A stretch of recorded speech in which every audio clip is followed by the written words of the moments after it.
All right, ready to dive into another case with me? Absolutely. Always up for a good deep dive. What do we have today? This one is as tragic as it is perplexing. We're going back to October 1985. Okay. Angeles National Forest. Picture this. A seemingly regular hike takes a dark turn. Uh-oh. 2 hikers stumble upon the body of 17-year-old Missy Avila. 17. Oh, that's awful. Found under a log in a creek. And it wasn't a simple case of someone losing their way. The scene was definitely more sinister. What stood out right away was the violence. Right from the start, the physical evidence pointed that way. Missy's hands were bound, signs of a struggle, and she had suffered severe trauma. Yeah. You know, there was one detail in particular that was really striking. It kind of suggested this wasn't random. I was just going to ask about that. It sounds like there was a really deliberate, almost personal aspect to this. Exactly. Missy was known for her hair, always meticulously styled. Yeah. But at the crime scene, her hair had been cut and it was scattered all around her body. Oh, wow. That's chilling. Yeah. So with a case like this, who were the police focusing on at first?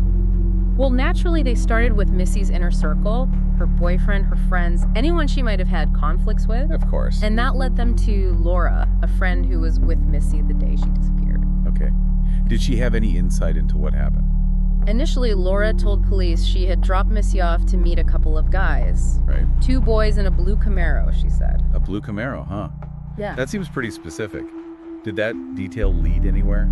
It did, in a way, but it turned out to be a dead end. The police spent so much time trying to track down that car, but it was like searching for a ghost. And as the investigation went on, they started hearing rumors. What kind of rumors? Rumors about Missy's personal life, like conflicts she had with other girls at school. Ah, so maybe jealousy. Could be, that's what they thought too. These rumors led them to another potential suspect, a girl named Sonia. Okay. She had even gotten into a physical fight with Missy before. Oh, wow. So it seems like jealousy was definitely a possible motive. It did, but Sonia had a solid alibi for the time of Missy's murder. Ah, so another dead end. Yeah, and then there was Missy's ex-boyfriend, Randy. He was dating her best friend, Karen, at the time. Okay, so there's already some tension there. Right. And to add to that, Randy had recently been badly beaten up by some of Missy's friends. Oh, so he became a person of interest. Yeah, absolutely. Sounds like there was a lot of drama surrounding Missy and her relationships. Did the police have any solid evidence against Randy, though? Unfortunately, no. He also had an alibi. And so, with no strong leads, the case went cold. Months turned into years, and Missy's family and friends were left grasping for answers. It's hard to imagine that a case with so many leads just went cold. It's true, and you almost wonder if it would have stayed cold forever. Oh. Was there a turning point? There was.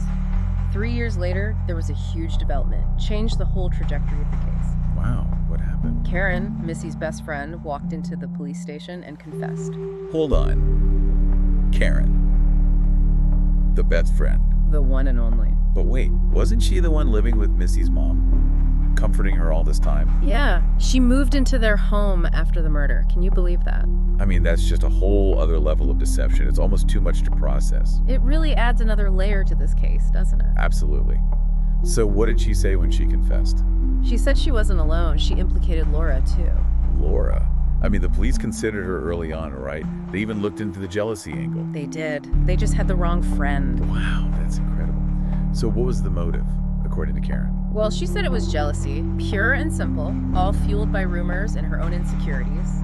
You know, it's amazing how rumors can do that, twist things so badly. They really can. Karen described being fixated on Missy's popularity, the attention she got. And she brought Laura into this. Yeah.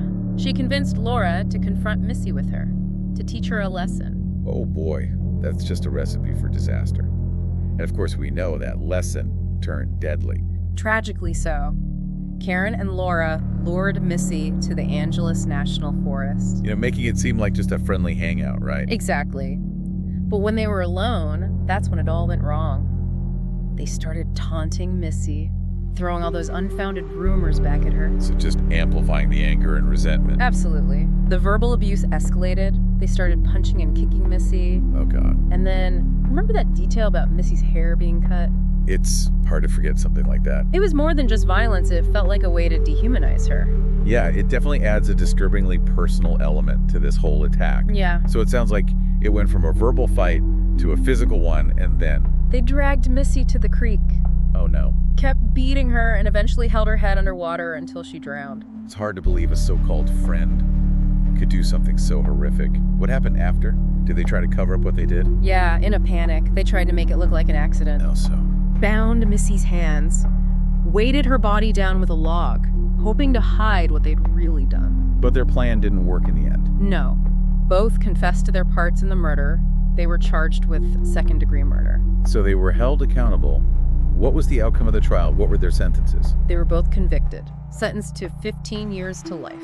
15 to life, wow. But because of their behavior in prison and a seeming lack of remorse, they ended up serving over 20 years before they were released. Over 20 years. You would think that would be enough time to really reflect on their actions. Did either of them express any regret? Well, Laura kind of faded into the background after she got out, but Karen was a different story. What do you mean?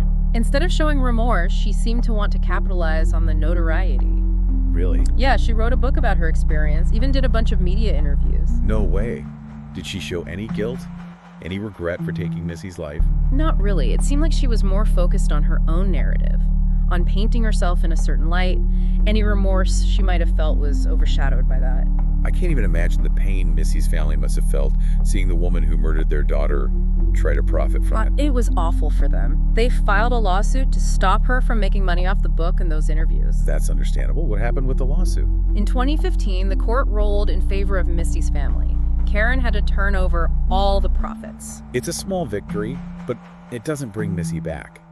This whole story really shows the terrible consequences of unchecked jealousy, how rumors and teenage drama can escalate into something so senseless and violent. It does. It reminds us how important it is to think critically, to have empathy, to see how words can get twisted and how easily rumors spread and what those rumors can lead to. It's a story that makes you think. It reminds us to be mindful of our words and actions, to always try to find the truth. Absolutely. We should honor Missy's memory by choosing kindness and understanding, by questioning what we hear, and by working to make the world a more compassionate place. Well said. Thanks for joining us on this deep dive. We'll be back soon with another one, exploring a new case and hopefully uncovering some more insights. Until then, stay curious.